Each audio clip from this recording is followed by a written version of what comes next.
What's up, guys? Econ John here. This is an introduction to my video series on Marxian economics or Marxist economics.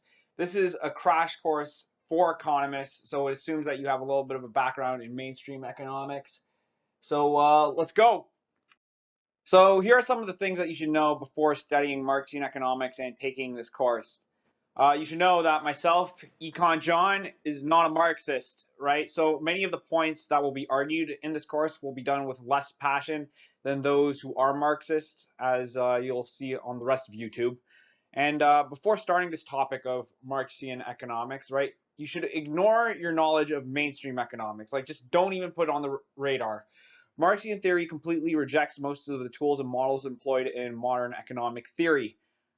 You should know, just as a start as a point, Marxism is a critique of capitalism. So we'll be analyzing the same market economy just through a different lens. So why study Marxian theory?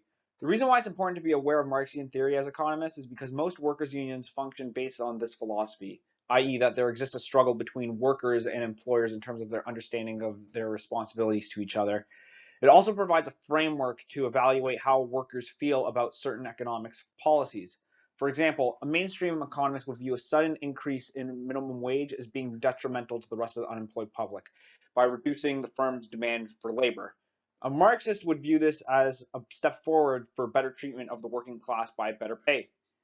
Marxian theory really shows the underpinnings of the heterodox approach to economics.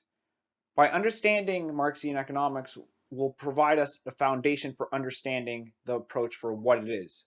So that's the introduction to this course on Marxist economics. I'll see you in the next video.